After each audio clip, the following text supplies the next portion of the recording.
예수님의 그 공생에 하신 일들, 가르치심들을 보면 참 놀랍죠, 그렇죠? 참 많이 부럽고 이렇게 전 또 목회자로서 이렇게 이렇게 길을 걸어가다 보면 야, 나도 저 발끝만치만이라도 좀 따라가면 얼마나 좋을까라는 그런 하여튼 예수님의 어떤 놀라운 어떤 그런 모습들이 많이 있습니다. 근데 특히 제가 개인적으로 가장 정말 닮고 싶고 배우고 싶고 따라하고 싶고 하는 그런 예수님의 모습이 하나 있어요. 뭐냐면 물론 다 닮고 싶지만 제일 그래도 야, 나도 나에게서도 정말 이런 것이 좀 나타났으면 좋겠다는 것이 뭐냐면은 바로 그 위기 가운데 어떤 예수님의 그 위기를 풀어내시는 능력 있죠. 정말 어떻게 보면은 막다른 골목 같고 어떤 상황에서 어떤 선택을 하든지 도저히 어떤 빠져나갈 길이 없는 상황에서도 정말 예수님은요, 정말 생각지도 못한 어떤 그런 것을 가지고 이렇게 정말 기가 막히게 빠져나가시지 않으십니까? 하여튼 그 너무너무 부러워요. 예를 들면은 우리가 잘 아는 예들은 많지만 그 중에서 간단히 두 개만 말씀드리면, 이 가늠한 현장에서 잡힌 그 여인 사건 있잖아요. 종교 지도자들이 데리고 와가지고 율법에는 이런 여인은 돌로 치라고 했는데 당신 어떻게 하겠습니까? 예수님 앞에 이랬을 때, 야, 이거 정말 곤란한 상황 아니겠습니까? 진짜 돌을 치라고 얘기할 수도 없고요. 돌을 치라고 얘기하면 죄인들의 친구라고 얘기하는 예수님인데, 야, 죄인들을 구하러 왔다고 하더니 구원하러 왔다는 사람이 그 한 영혼조차 구원하지 못했구나, 이렇게 되는 거 아니겠습니까? 그렇다고 해서 그러면 그 여인 그냥 돌려보내라, 그렇게 얘기하면 하나님의 아들이 하나님의 율법을 지키지 않는다. 예.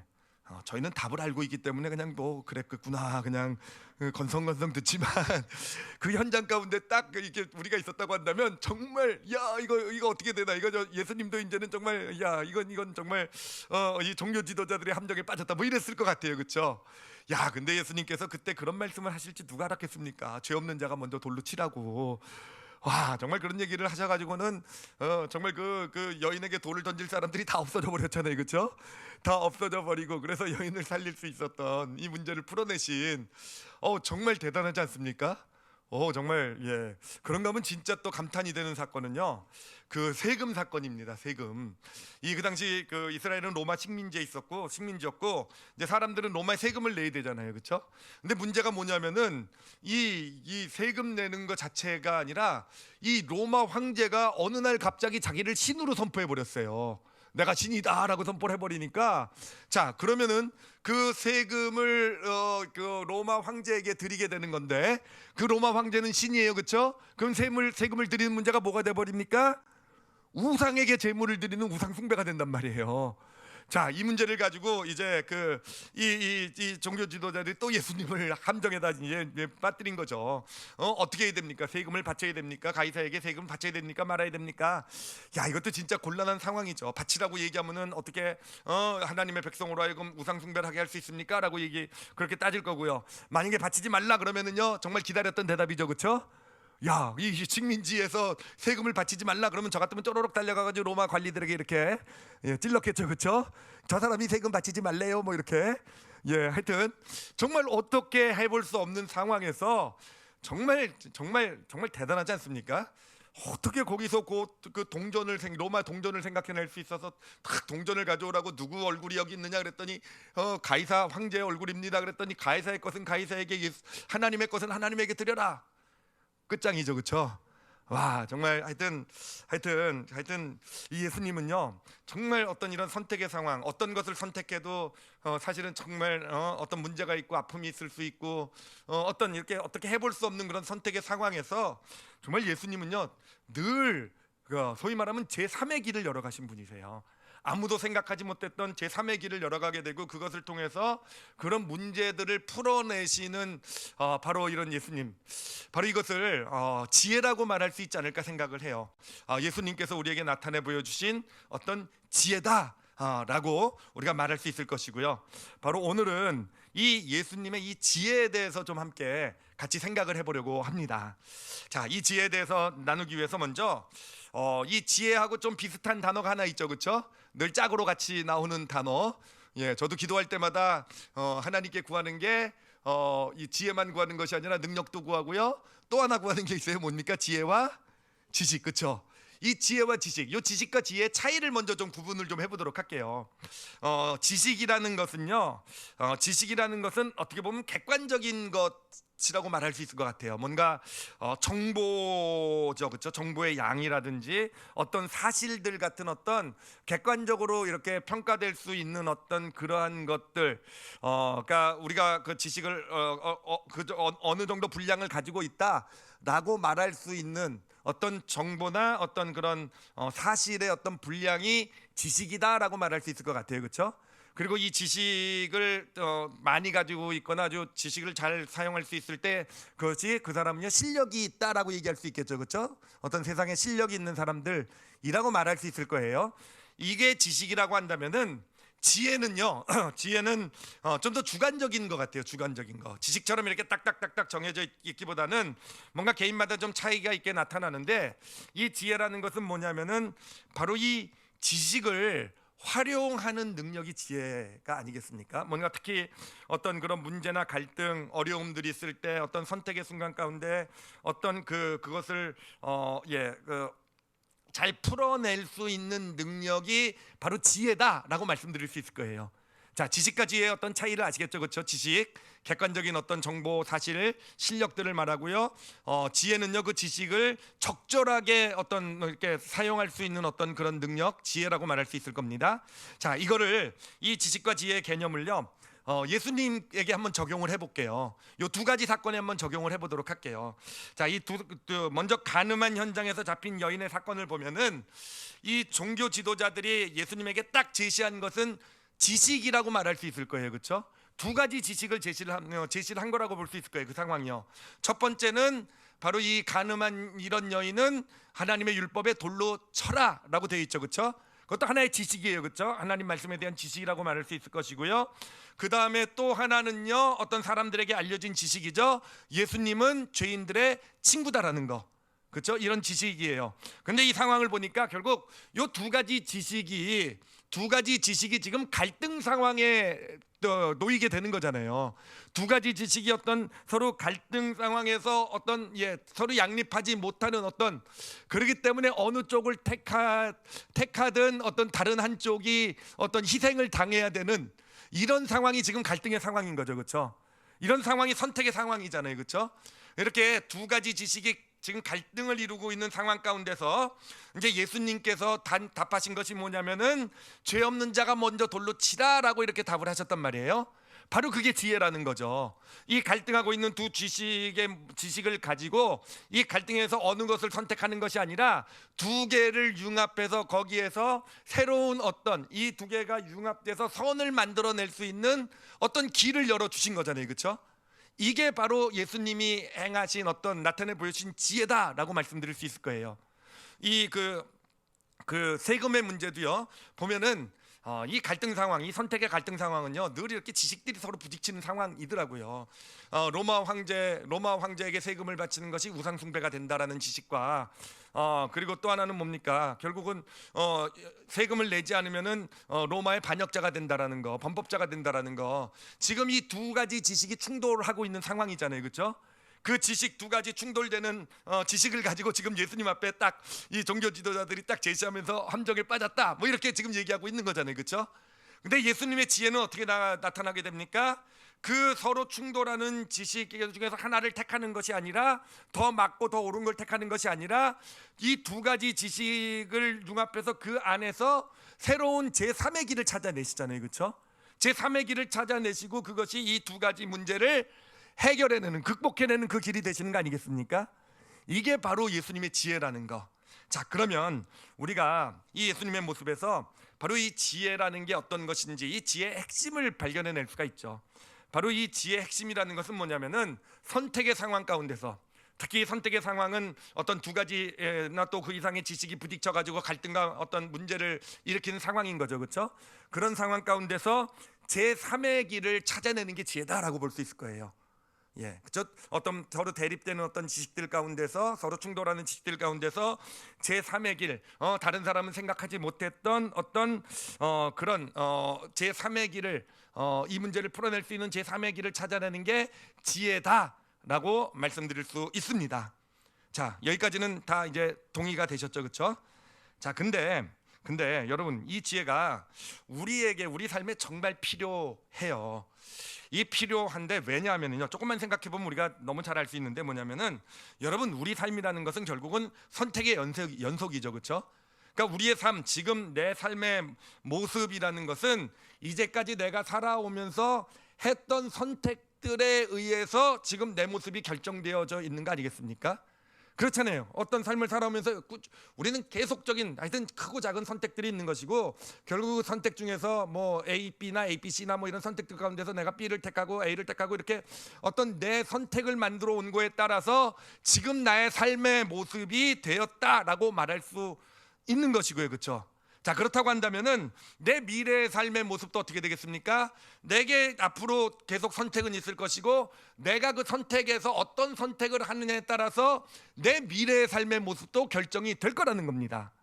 자, 그런데 문제는 뭐냐면은, 선택이라는 것이 아까도 말씀드렸듯이 두 가지 지식의 싸우는 거, 두 지식의 갈등의 상황이라 그랬잖아요. 근데 문제는 뭐냐면은, 이 두 가지 지식이 하나는 100% 맞고 하나는 100% 틀리면, 완전히 틀리면 문제가 없을 거예요, 그렇죠? 그럼 맞는 답만 택해 나가면 되잖아요, 그렇죠? 근데 이 세상에 어떤 우리의 선택의 문제라는 것은 한쪽이 뭐 A는 100% 맞고 B는 완전 틀렸고 이런 문제는 없습니다. 예를 들면은 A라는 것이 맞는 부분도 있죠. 그게 타당한 부분도 있죠. 그렇지만 A를 선택하게 되면은 뭔가 희생해야 될 것, 어떤 치료해야 될 대가도 또 여전히 있지 않습니까?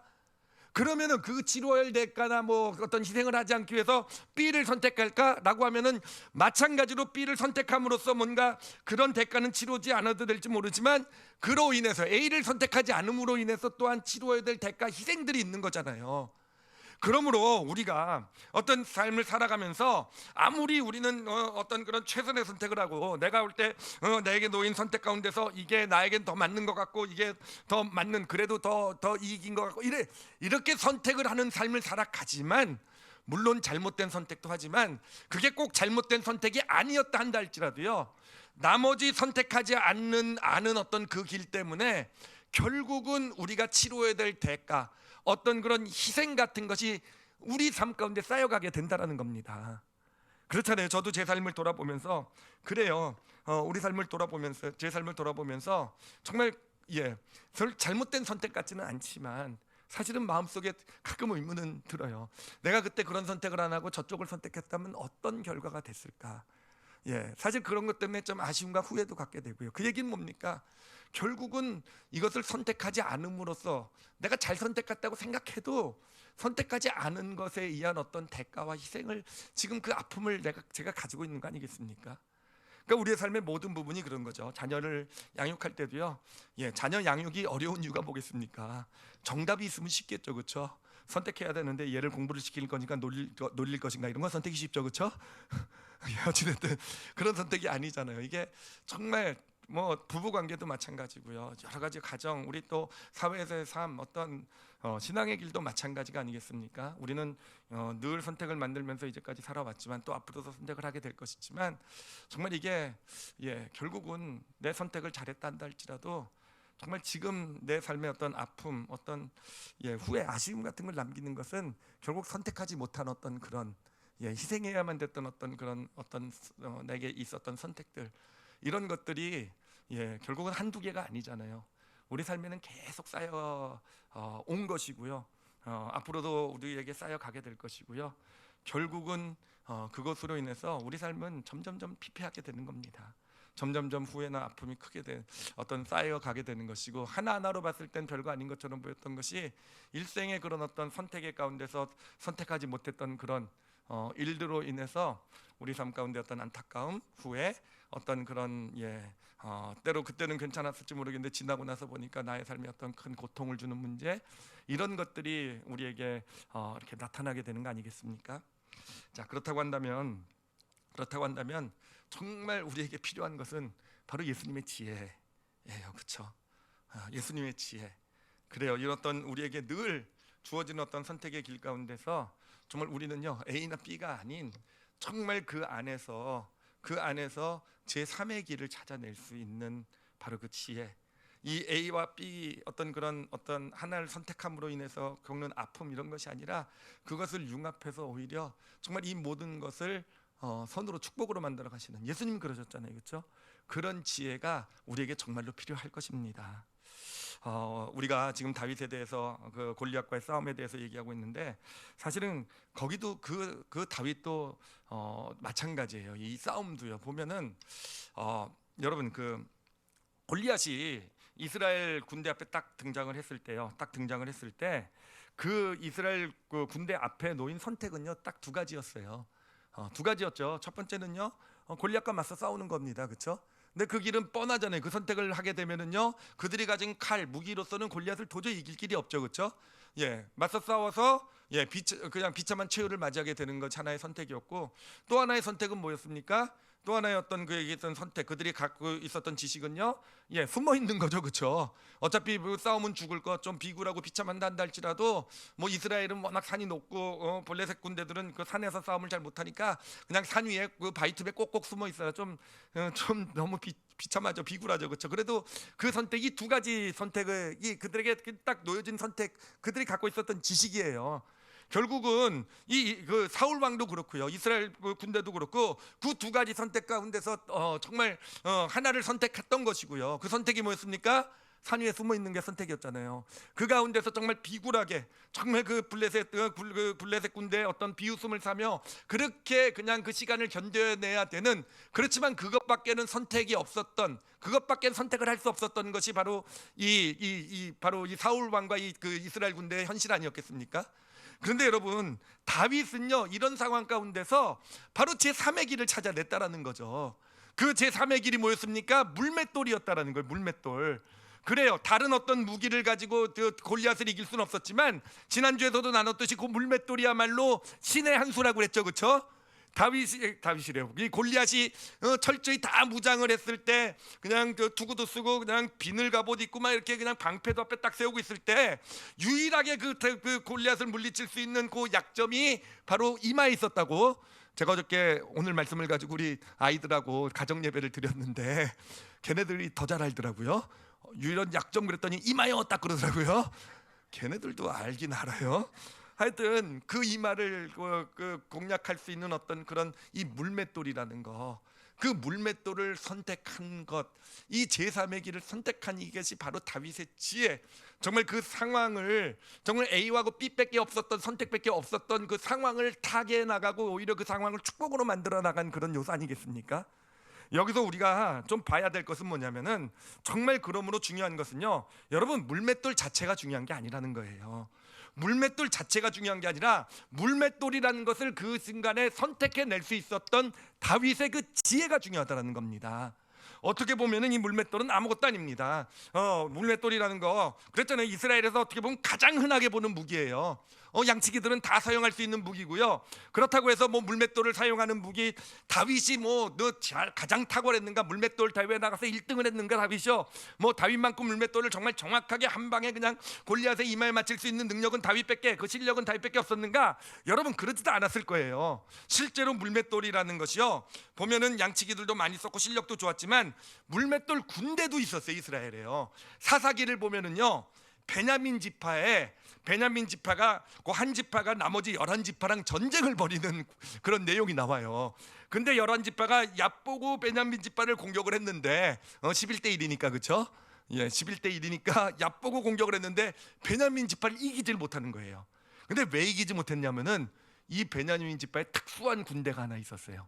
부대가요. 그 부대가 바로 물맷돌 부대였어요.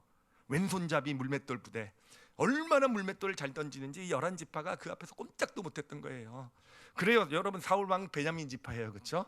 이 군대 안에서도 아마 물맷돌 던지는 부대가 있을 거예요. 그리고 그들은요, 다윗은 그냥 기껏해야 뭐 사자나 고물 쫓았지만 이들은 그 물맷돌을 가지고 정말 산전수전 다 겪은 물맷돌의 어떤 용사들일 거예요. 그 중요한 것은 여러분, 물맷돌이라는 것도 아니고 물맷돌을 잘 던지는 실력, 물론 필요했겠죠. 다윗도 잘 던진 실력이 있어야 되겠죠. 그렇지만 그거보다도 더 중요한 것, 어떤 지식, 그에 따른 실력보다 더 중요한 건 무엇이었습니까? 지혜였다는 것. 그 순간에 물맷돌을 생각해낼 수 있고 물맷돌을 들고 나갈 수 있었던, 그래요. 사울 왕은 기껏 해봤자 그래요, 자기 어떤 그런 지식에 매여서 가장 좋은 것 내가 자기의 갑옷을 벗어줬지만, 다윗은 그 순간에 아니 그 갑옷 나 이건 못 입겠습니다 하고 물맷돌을 선택할 수 있었던 바로 그 지혜, 그 지혜야말로 정말 이 어떤 다윗이 어떤 그런 어려운 위기 상황을 오히려 축복으로 만들어갈 수 있었던, 정말 한 나라를 구원했을 뿐만 아니라 자기가 어떤 완전히 다른 인생을 살아낼 수 있게 만들었던 그런 능력, 그런 축복이 되었던 것입니다. 그래요. 우리가 우리 각자도 다 가지고 있는 지식들은 다 다를 거예요. 실력도 다 다를 겁니다. 그래요. 지식과 실력이 뭐 좋아야 될 필요가 없는 건 아닐 거예요. 지식은 실력 있으면 좋겠죠, 그렇죠? 잘 많이 갖고 그 실력, 좋은 실력 가지면 좋겠지만, 여러분 지식하고 실력보다 더 중요한 것은요, 오늘 말씀을 보니까 무엇입니까? 지혜라는 거예요. 그래요. 우리의 물맷돌이요, 어떻게 보면 아무것도 아닐 수도 있어요, 그렇죠? 아무것도 아닐 수도 있어요. 사실 물맷돌이 그렇게 놀라운 능력을 발휘할 거라고는 다윗 생각하지도 못했을 거예요. 아마 우리 안에서도요, 보면은 내 스스로 봐도 뭐 물맷돌 실력이 뭐 별거 아닌, 우리도 물맷돌을 여러분 가지고 계실 거예요. 물맷돌. 제가 일부 예배 때 제 물맷돌이 뭐냐고 그런 질문 가운데 제가 저의 숨겨진 물맷돌은 설거지 실력입니다, 제가 이렇게 얘기를 했었는데, 언젠가 그걸로 민족을 구하지 않으려. 아니 포인트는 뭐냐, 우리 각자는 다 달라요. 어떤 사람은 세상에 지식이 많고 어떤 사람은 정말 놀라운 실력을 가지고 있고, 물론 그게 평소의 삶을 살아가는데 필요한 어떤 그런 것들이 될 거예요. 그렇지만 진짜 우리 인생의 중요한 순간, 선택의 순간, 정말 우리 어떤 위기나 어려움 또는 도전 가운데서 정말 우리에게 필요한 것은요, 지혜라는가. 정말 지혜가 있을 수 있게 될 때 남들은 생각지 못하는 제3의 길을 열어갈 수 있는, 그리고 그 3의 길을 열어가는 게 어떻게 보면 아무것도 아닌 거였는데 바로 그것이 내 손에 쥐어져서 정말 하나님의 놀라운 능력, 축복을 나타내는 그런 제목들이 되어져 가는 것입니다. 자, 그러면은 이 참 지혜라는 게 정말 중요해요, 그렇죠? 그래요. 그렇다고 한다면 이 지혜라는 게 과연 어떻게 우리에게 주어지게 되는 것일까라는 게 궁금하죠, 그렇죠? 지혜라는 건 어떻게 훈련해야 되나? 지식이라는 건 열심히 공부하고 실력이라는 건 열심히 갈고 닦으면 되는 건 알겠는데, 이 지혜라는 것은 어떻게 우리께 제가 필요할 때 그 지혜를 우리가 발휘할 수 있을까요? 어떻게 내 것이 될 수 있을까요, 지혜가요? 지혜. 이 지혜라는 것도 머리가 좋으면은 지혜가 많을까요? 머리가 좋으면? 근데 여러분, 이게 제가 이렇게 많이 생각해 보니까 그렇지 않아요. 오히려 머리 좋은 분들은요, 머리 좋은 분들을 보면은 자기가 가진 지식을 그냥 내세우게 되고요, 그 지식들을 가지고 아까도 말씀드렸듯이 결국 우리 갈등이나 어떤 그런 위기, 이런 상황들은 뭐가 만들어냅니까? 지식과 지식이 서로 부딪혀서 나오는 거잖아요. 그러니까 이 세상, 이 사회를 보면은요, 정말 이 갈등과 분열, 다툼을 만들어내는 사람들은요, 똑똑한 사람들이에요. 똑똑한 사람들이 자기가 알고 있는 지식을 가지고 이것이 옳다라고 주장하고요, 또 다른 똑똑한 사람은 아니 그거보다 이것이 더 옳다, 어떤 이런 지식들이 지금 부딪히고 있는 게 이 사회의 모습이잖아요. 그래서 네가 틀렸다 내가 틀렸다, 그 거의 원수처럼 그런 서로 지내기도 하고 분열과 다툼을 가져오고 어떤 갈등을 가져오는 것이 오히려 정말 머리 좋은 사람들이 하는 일인 것 같아요. 실제로 이 사회도 그렇고 어느 곳도 그렇고 보면은 이 머리 좋은 분들의 어떤 그 지식들이, 어떤 옳다고 생각하는 지식들이 오히려 정말 예수님을 함정에 빠뜨리는 것처럼 그런 갈등의 상황을 만들어내고 그걸로 분열시키고 다툼과 어떤 그런 문제들을 만들어내는 그런 요소가 되는 거 아니겠습니까? 그러므로 여러분, 나는 머리가 안 좋아서 지혜가 없다 이렇게 얘기하지 않으시기 바랍니다. 머리가 안 좋기 때문에 지혜로울 가능성이 더 높으신 거예요. 그렇죠? 이렇게 보시면 좋을 것 같아요. 자, 하여튼 어찌됐든 머리가 좋은 거하고 지혜하고는 직접적인 연관은 없는 것 같아요. 자, 그러면 어떻게 우리가 지혜로운 사람이 될 수 있을까라는 거, 그렇죠? 그러면 이것을 우리가 뭐 당연히 예수님을 좀 분석을 해봐야겠죠, 그렇죠? 예수님에게서 어떻게 그런 놀라운 지혜가 나올 수 있었을까라는 거, 그리고 예수님만 분석해 보면은 조금 예수님이니까 그럴 수 있으니까 다윗도 좀 한번 같이 분석을 해보도록 할게요. 그래서 어떻게 예수님은 그런 상황에서 그런 놀라운 지혜를 발휘하셨을까? 자, 먼저 그 가늠한 현장에서 여인이 잡혀왔을 때 그 사건을 한번 좀 우리가 생각을 해보도록 할게요. 자, 그 사건을 보면은, 자, 여기서 여기서 이제 그 바리새인과 예수님을 좀 그 여인을 데리고 온 현장에서 잡아가지고 예수님 앞에 갖다 놓은 바리새인과 예수님을 좀 한번 비교해 보도록 할게요. 자, 바리새인들은 이 여인을 잡아왔을 때 그들의 마음 가운데 가지고 있는 생각은 뭐였겠습니까? 그들의 마음 가운데 가지고 있는 생각은요, 야, 드디어 예수님을 빠져나갈 수 없는 함정에 빠뜨렸다 아니었겠습니까? 그죠? 자신들의 지식을 가지고 분석을 해보니까 딱 해보니까 그래, 하나님의 말씀에 이런 사람들은 돌로 치라고 했고, 그래, 예수님 자신이 그 죄인들의 친구라고 얘기했고, 나는 죄인들을 구원하러 왔다고 얘기했지. 요 두 가지 사실을 이용해서 이 갈등 상황을, 이 선택의 어떤 상황을 만들어내고, 드디어 그러니까 이 사람들에게 있어서는요, 이 여인이라는 존재는 그냥 하나의 도구에 지나지 않았다는 거예요. 예수님을 함정을 빠뜨리기 위해서 잘 걸렸다, 이런 도구에 지나지 않았다는 거죠. 그리고 자기들의 지식을 가지고 뭘 만들어냅니까? 결국은 갈등의 상황을 만들어내고 한 여인을 지금 죽음 가운데로 몰아가고 있는 거 아니었겠습니까? 자, 그러면 예수님의 마음은 어떻겠습니까? 이 상황을 맞이한 예수님의 마음이 어떠셨을 거라고 생각을 하십니까?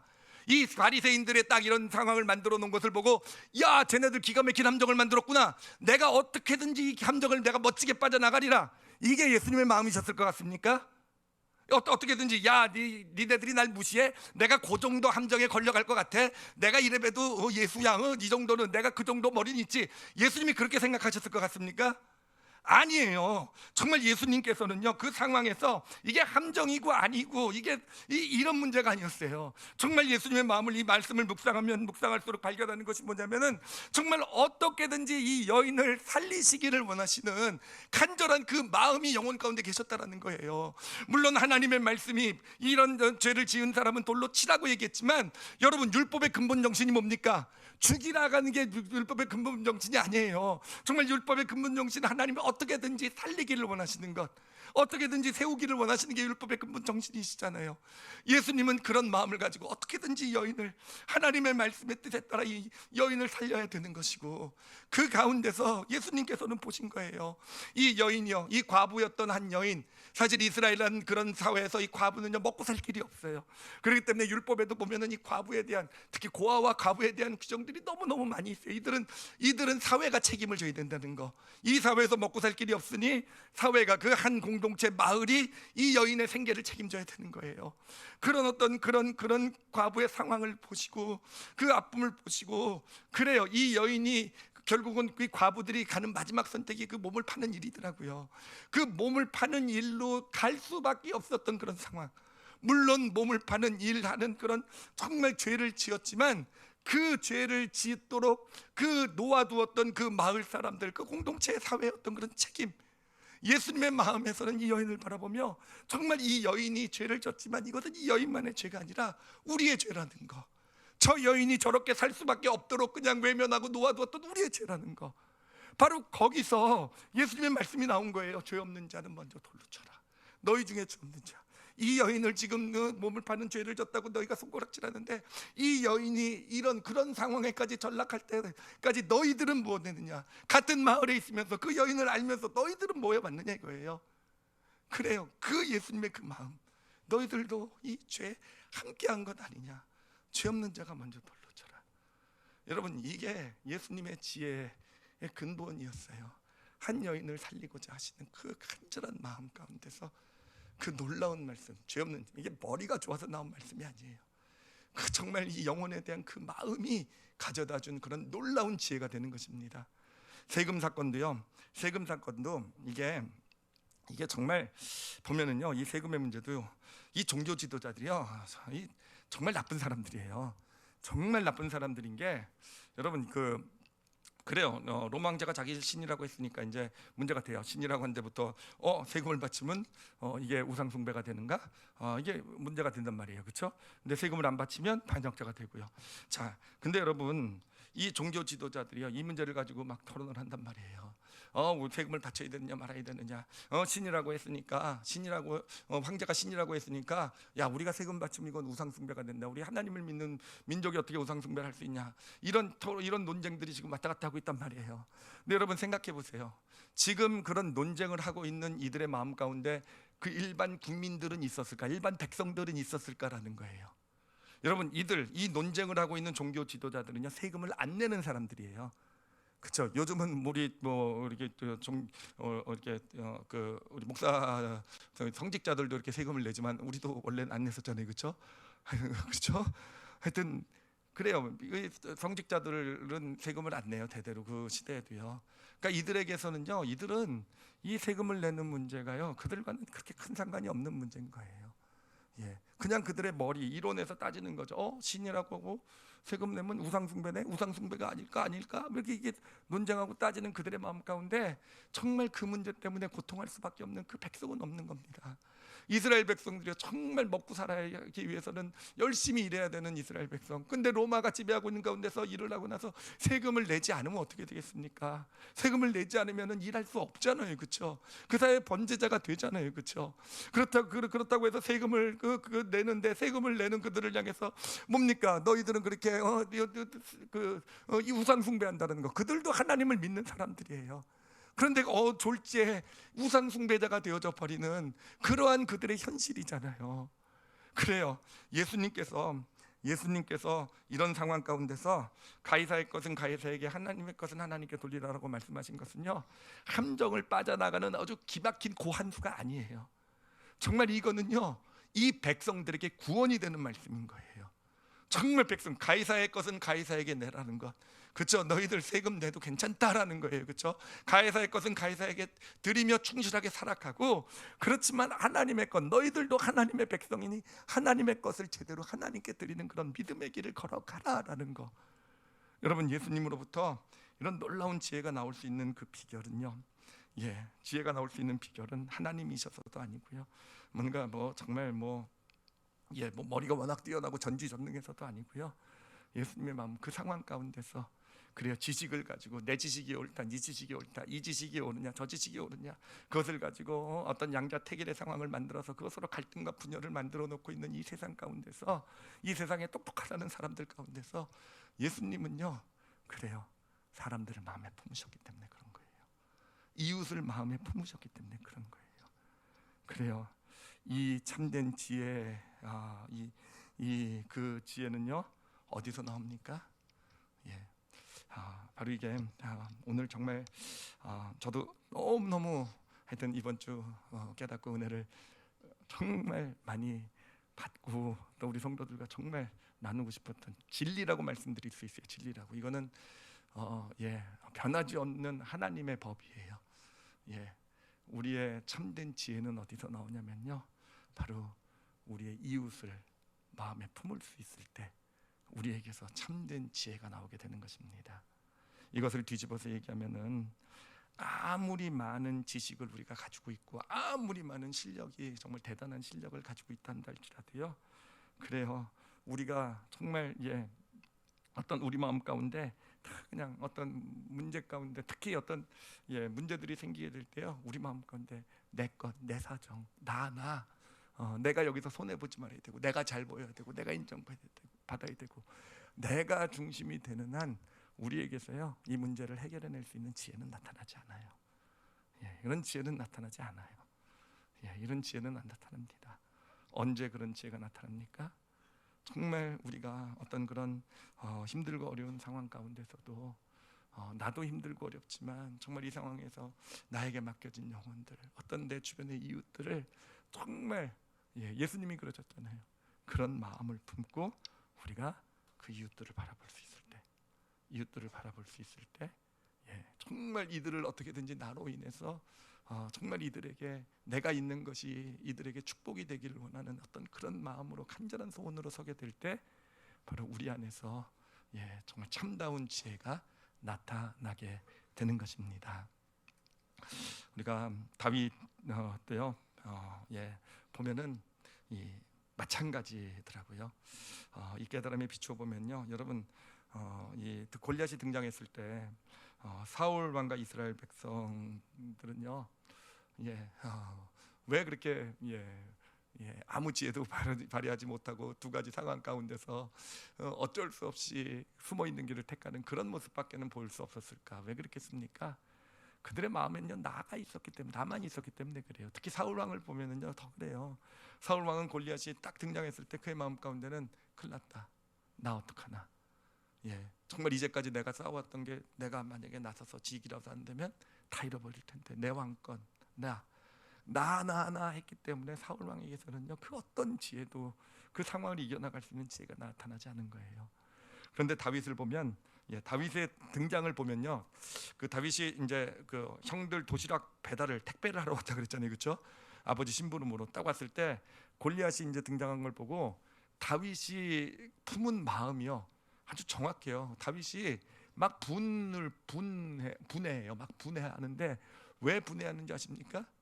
다윗은 그래요. 저 할례 받지 않은 저 이방 족속 저 사람 때문에 우리 하나님의 민족이 이렇게 고통하고 힘들어하고 있다라는 것, 이것 때문에 다윗은 분한 거예요.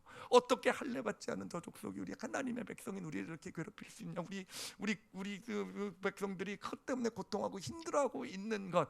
그래요. 그런 마음이 이 백성들을 향한 하나님의 백성들을 향한 마음이 다윗의 중심에 있었기 때문에 다들 떨고 나 떨고 있냐라고 있을 때 이 물맷돌을 찾아낼 수 있었던 것이고 물맷돌을 들고 나갈 수 있는 물맷돌을 들고 나가서 이 골리앗을 물리칠 수 있는 그런 놀라운 지혜가 그에게 있었던 어떻게 보면 작은 지식이고 작은 실력이라고 할 수 있는 것이 그의 삶에 정말 놀라운 역사를 일으키는 한 민족을 구원하고 자신을 어떤 그런 위기나 어려움 가운데서 오히려 이 다윗을 엄청나게 세워가는 그런 놀라운 축복을 누리게 된 것입니다.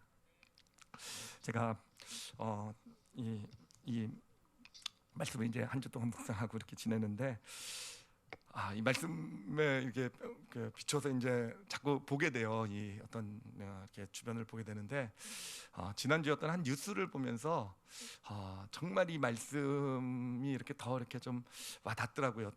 어떤 뉴스였냐면은 여러분들도 아마 잘 아실 거예요. 그 우리나라 그 이번 올림픽 때 여자 배구팀이 얼마나 잘했는지 다 아시죠, 그렇죠? 정말 생각지도 못했는데 정말 일본을 이겼을 때 정말 그날이 토요일이 아닌 게 얼마나 감사한지 정말 목이 다셔가지고요. 저 주일날 만약에 토요일이었으면 주일날 설교도 못했을 것 같아요. 하여튼 딸내미하고 저하고 거의 미쳐서 돌아가가지고 저희 아내가 거의 무슨 정말 전쟁 났는 줄 알고 하여튼 그리고 나서 또 터키를 이기고 하여튼 정말 그 감동의 도가니탕 아니었겠습니까? 근데 이제 그 한국 배구팀이 올림픽이 끝나고 이제 귀국을 하게 되고, 근데 인터뷰 때 사건이 벌어졌죠, 그렇죠? 어떤 한 그 배구 연맹의 그 어떤 높은 분이신데 그분이 인터뷰를 했는데 그 인터뷰가 논란이 된 거 여러분 다 기억하지 아시죠, 그렇죠? 워낙 유명한 사건이었으니까. 하여튼 인터뷰를 하는데 그렇게 인터뷰를 했어요. 그 포상금 나온 거. 그거 생색내는 인터뷰. 그죠? 높은 사람들이 이번에 포상금 얼만큼 줬는지 아냐 뭐 이런 거, 대통령한테 뭐 어떻게 감사인 뭐 이런 인터뷰를 하는 걸 보면서 정말 저도 왜 저러실까라는 마음이 들더라고요. 저렇게 감각이 없으실까라는, 왜 그럴까라는 마음. 나중에 알고 보니까 이분이요 나름 그래도 배구 그쪽 연맹에서는 꽤 영향력이 있으신 분이시더라고요. 제가 보니까 배구 경기에서 이제 무슨 심판위원으로도 하시고, 특히 제가 목소리를 들어봤는데 보니까 그 비디오 그거 뭐라 그러나요? 하여튼 그거 하는 분이 뭐 이렇게 목소리를 하시는 분이더라고요. 나름 높으신 분이시래요. 근데 왜 그렇게 그 자리에서 그런 모습 그렇게밖에 인터뷰를 할 수 없었을까라고 했을 때 정말 오늘 말씀에 비춰져서 그냥 깨달음이 바로 오더라고요. 왜 그러셨을까? 그래요. 다른 이유가 아니에요. 정말 모든 국민이 관심을 갖고 바라보는 그 자리, 그렇죠? 이 배구팀을 인터뷰하는 그 자리. 그분은 그 자리에 섰을 때 그분의 마음의 중심에는 내가 있었던 거예요. 나. 정말 이 좋은 기회, 정말 높은 사람들한테 잘 보일 수 있는 좋은 기회잖아요, 그렇죠? 정말 내가 인터뷰를 해서 내가 잘 그 사람 높은 사람들 눈에 이러면 내가 뭔가 더 잘 나가려, 나에게 주어진 좋은 기회라고 생각을 했던 것이고요. 그렇기 때문에 그러한 정말 말도 안 되는 그런 모습의 인터뷰가 나온 거 아니었겠습니까? 근데 만약에 이분이요 그 자리에 나가면서 정말 그렇게 열악한 상황 가운데서도 그렇게 수고하고 투혼으로 정말 그렇게 부상 가운데서도 열심히 마음을 다해 싸우는 그 배구, 우리나라 여자 국가대표팀 그 배구 선수들에게 그 마음이 가 있었다고 한다면은요, 그 중심에 있었다고 한다면 또 우리가 왜 그 배구의 승리에 왜 그렇게 열광을 했습니까?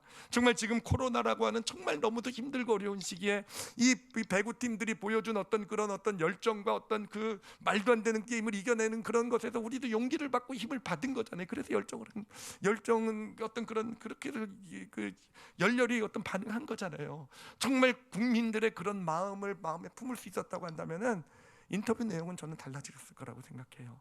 정말로 국민들 마음에 감동을 줄 수 있는, 정말 공감할 수 있는 그런 정말 지혜가 나오게 되지 않았겠습니까? 그래요. 이게 어떤 사람만의 얘기가 아니에요. 우리도 마찬가지일 수 있어요. 평소 때보다 오히려 정말 어떤 큰 일, 어려움 또는 좋은 기회가 있을 때 우리는요, 그래요, 어느샌가 내가 이건 잘 될 기회고, 내가 인정받을 기회고, 내가 여기서 뭔가 발휘해가지고 실력을 발휘해서 내가 뭔가 여기서 이거 잘 되면 나에게, 여러분 그렇게 될수록 우리 안에서 뭐는 사라집니까? 지혜는 사라지게 되는 것을요, 이건 믿으시기 바랍니다. 그러면 안 될 것 같아요. 그냥 마음에 받으시기 바랍니다. 정말 지혜는요, 오히려 큰 위기가 있고 어려움이 있고 큰 도전 또는 큰 기회가 있을 때 내가 이로 인해서 나와 함께한 사람들, 정말 이 일에서 내가 어떻게 하면 이 일을 통해서 내가 그 어떤 함께하고 어떤 이 일을 지켜보고 하여튼 그 내 주변의 이웃을 마음에 품고 그들을 돕고 그들을 축복을 흘려보낼 수 있고, 이렇게 우리가 마음을 쓴다고 한다면, 마음의 중심에 품는다고 한다면 우리로부터 정말 하나님이 주시는 그런 지혜, 아무도 생각하지 못했던 제3의, 소위 말하는 인터뷰를 할 수 있으실 거예요. 제3의 어떤 그런 길을 열어가는, 그것으로 정말 하나님의 놀라운 그런 지혜, 역사하심을 경험하는 그런 축복, 그런 은혜를 경험하게 될 줄 믿습니다. 여러분, 우리 기독교는요, 바로 이런 지혜가 역사한 그런 신앙이에요. 여러분, 온 인류 역사상 가장 놀라운 지혜가 뭔지 아십니까? 바로 예수 그리스도의 십자가예요. 예수님을 이 땅에 보내셔서 대신 인간의 죄를 짓게 하심으로써, 죄를 책임지게 하심으로써, 그럼으로써 우리 인간에게 구원을 주신 것. 이거는요, 하나님이 머리가 좋으셔가지고 정말 뛰어난 전지전능한 머리를 가지고 만들어내신 게 아니에요. 그래, 어떤 죄를 지은 인간은 죽어야 된다라는 것, 그렇잖아요. 그게 어떤 지식이잖아요. 그냥 변할 수 없는 어떤 지식들, 그 지식을 가지고 계속 살아가는 인간은, 죄진 인간은 죽어야 된다. 이게 변할 수 없는 지식이잖아요. 근데 하나님, 어떤 그런 하나님의 형상으로서 인간을 살리시기를 원하시는 간절한 하나님의 소원, 간절한 하나님의 그 마음, 정말 세상을 이처럼 사랑하신 하나님의 마음, 그 사랑, 우리를 품으셨던 그 하나님의 그 사랑이 하나님으로 하여금 예수 그리스도를 인간으로 이 땅으로 보내셔서 십자가를 지시게 하시는, 정말 온 인류를 생명으로 이끄시는 놀라운 지혜를 나타내게 하신 것입니다. 우리는 바로 그 지혜로, 하나님의 그 사랑, 그 지혜로 구원받은 하나님의 자녀가 된 사람들이에요. 자, 그러면 우리도요, 어떻게 해야 되겠습니까? 그런 지혜, 우리 크리스찬들이요, 정말 그런 지혜로운 사람이 되어야 될 것입니다. 우리 크리스찬들이 세상에 나가서 정말 하나님의 자녀답게 사는 게 뭐겠습니까? 지식을 가지고 정말 내가 옳다라고 주장하는 게 아니에요. 그래, 우리 크리스찬들이 또 하나의 지식을 가지고 가서 내가 옳고 너는 틀리고, 지식을 가지고 갈등을 만들어내고 다툼을 만들어낸다고 한다면은, 여러분, 그거는 정말 하나님을 모르는, 그 사랑이 뭔지를 모르는 그런 존재밖에 안 되는 거예요. 정말 우리 크리스찬들이 사회에서 해야 될 역할은 뭐겠습니까? 그래요, 여전히 자신의 지식을 가지고 서로 옳다고 갈등하고 싸우고 있잖아요. 그렇죠? 내가 옳고 넌 틀리고, 아니 내가 옳고 넌 틀리고, 그걸 가지고 정말 원수처럼 한 민족이 싸우고 있는 이 사회에 나가서 우리 크리스찬들이요, 이 두 개 중에서 누구 편을 드는 게 아니라 누가 옳다 내가 옳다, 예수님은 그렇게 안 하셨잖아요. 그것이 아니라 정말 이 두 가지, 어떻게 보면은 합쳐질 수 없을 것 같은 이런 지식들 가운데서 제3의 길을, 이것을 함께 풀어낼 수 있는 제3의 길을 열어내는 것이 우리 크리스찬들이 감당해야 될 정말 영향력 있는 크리스찬의 모습인 줄 믿습니다. 그래요, 단순히 사회에서뿐만 아니라 그냥 우리가 속해 있는 직장에서도 마찬가지고요, 어떤 우리가 속해 있는 모임이나 가정에서도 마찬가지예요. 그냥 모든 우리 인간들이 모이기만 하면 자신의 지식을 가지고 서로 내가 옳다 네가 옳다고 싸우는 그 가운데서 우리 크리스찬들은 예수님이 그러셨던 것처럼, 또 다윗이 그랬던 것처럼 정말 이웃을 마음에 품어가면서, 정말 나와 함께하는 사람들을 영혼에 품어가면서 그 안에서 제3의 길을 열어낼 수 있는, 두 가지 지식을 다 함께 포용하면서도 그것이 삶의 축복이 되게 만들어 갈 수 있는 제3의 길을 열어가는 것이 우리 크리스찬들이 이 땅 가운데서, 우리 삶의 터전 가운데서 해야 되는 우리에게 맡겨진 사명인 줄 믿습니다. 그래서 우리 크리스찬들은요 정말 지혜로운 사람이 되셔야 돼요. 지식도 많고 실력도 많아야 되지만, 아니 그것은 또 각자 차이가 있을 수 있어요. 그래서 어떤 사람은 좀 더 넓은 세계에서, 또 어떤 사람은 좀 더 좁은 세계에서 일할 수도 있을지 모르지만, 하나님이 평가하시는 것은 네가 얼만큼 똑똑하고 얼만큼 많은 지식과 실력을 가졌느냐로 평가하지 않으실 거예요. 네가 있는 좀 부족한 환경이고 아무것도 아닌 그런 어떤 세상에서 볼 땐 그런 어떤 속에 속해 있단다 할지라도, 그 안에서 정말 참된 지혜, 그곳에 주어진 영혼들을 품으면서 참된 지혜를 발휘하는, 그렇게 제3의 길을 열어가는 그런 사명을 감당했는가, 하나님께서 우리에게 그것을 찾으실 줄 믿습니다. 그래요. 우리 자녀를 우리는 그렇게 키워야 될 거예요. 오늘날 세상을 보면 우리 크리스찬들도 마찬가지인 것 같아요. 정말 부모들의 관심은요 오직 지식에만 있는 것 같아요. 어떻게 하면 내 자녀를 많은 지식을 쌓게 해주고 많은 실력을 갖추게 해주고, 그래서 지식과 실력, 이게 마치 그냥 모든 어떤 삶의, 그 자녀의 삶의 어떤 그런 어떤 성패를 가르는 것처럼 거기에만 매달려 있는데, 물론 그게 중요하지 않는다는 건 아니에요. 그렇지만 정말로 우리가 이들에게 훈련시켜 갖게 해줘야 될 것은요, 지식과 실력뿐만 아니라 지혜도 이들에게 심어줄 줄 아는 우리 크리스찬 부모들, 또 이 땅의 교회들이 되어야 되는 줄 믿습니다. 그러기 위해서는요 우리 자녀들이요, 그래요, 이웃을 돕는 그런 삶을 살아봐야 돼요. 이웃을 위해서 내가 수고하는 것이 어떤 것인지 좀 알아봐야 돼요. 이웃을 위해서 내가 희생하고 섬기는 것이 무엇인지, 또 내가 뭔가 어떤 이웃을 위해서 우리 머리를 짜내면서 어떻게 도울 수 있고, 어떻게 이런 어떤 정말 이웃을 마음에 품을 수 있고, 그것으로 그렇게 그 아이들의 마음이 무장될 수 있게 되어져 갈 때, 다윗과 같은 아이들로, 그들의 손에 쥐어진 물맷돌은 각자 다 다를지 모르지만 자신의 것을 가지고 정말 이 세상을 변화시키고 자신의 삶을 멋지게 영향력 있는 하나님의 사람으로 삶을 세워가는 그런 역할을 감당하게 될 것입니다. 그럼 우리 부모님들, 아니 우리 교회가 그렇게 감당해야 될 것 같아요. 이 땅의 교회들이. 그래서 정말 영향력 있는 그런 크리스찬들을 세워나가는 현장이 되게 될 때, 정말 이 땅에 정말 기독교가 정말 다시 회복되고 영향력을 발휘하고, 정말 하나님을 칭송하고 정말 하나님이 살아계심을 볼 수 있는 그런 역할을 감당하게 될 것입니다. 우리에게 오늘 말씀에서 정말 필요한 게 뭔지, 그냥 한 단어만 기억하시면 되죠, 그렇죠? 무슨 단어입니까? 지혜. 혹시 딸 이름이 지혜인 분은 그 딸을 생각하지 마시고 지혜. 그래요. 지혜하고 예수님 생각하세요. 제3의 길. 지혜라는 것. 지식은요, 지식은요 물론 좋은 거지만 사실은 지식만 있을 때는 갈등이 돼요. 실력만 있었다고 해서 잘 되고 인생이 어떻게 되는 게 아니라, 결국은 그것만 있을 때 갈등과 다툼, 아픔, 희생, 이런 것들밖에 없게 돼요. 우리에게 필요한 것은 지혜라는 것. 하나님의 그 지혜가, 예수 그리스도께서 나타내 보여주신 그 지혜가 우리 올리브교회 성도들의 삶에서도, 또 우리 자녀들의 삶 가운데서도 나타나시기를 예수님의 이름으로 축원합니다. 기도하시겠습니다.